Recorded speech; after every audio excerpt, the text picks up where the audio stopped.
హైదరాబాద్లో ఒక decoration shop 3 lakhs MSME loan తీసుకుంది.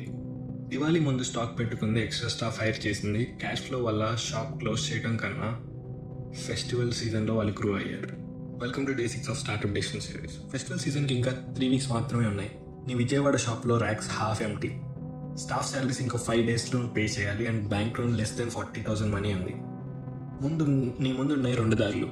ఒకటి, షార్ట్ టర్మ్ బిజినెస్ లోన్ తీసుకొని ఫెస్టివల్ రష్ మీద బెట్ పెట్టడం, దివాళీ సేల్స్తో లోన్ రీపే చేయడం. ఆప్షన్ బి, శాలరీస్ కొన్ని వీక్స్ లేట్ చేయడం, కొంచెం అడ్జస్ట్ అయ్యి నీ టీం వాళ్ళని అడగడం. వాళ్ళు వెళ్ళిపోరు అని నువ్వు నమ్మకం పెట్టుకో. నేను ఖచ్చితంగా ఆప్షన్ ఏనే చూస్ చేస్తాను.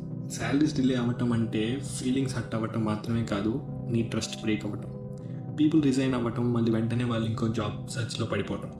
ప్లానింగ్తో తీసుకునే ఫెస్టివల్ లోన్ వల్ల నువ్వు నీ స్టాఫ్కి టైమ్లీ పే చేయొచ్చు, ఇన్వెంటరీ స్టాక్ చేయొచ్చు అండ్ ఎంఎస్ఎంఈస్కి బిగ్గెస్ట్ సేల్స్ పై వస్తుంది ఈ సీజన్ ఫుల్గా వాడుకుంటే.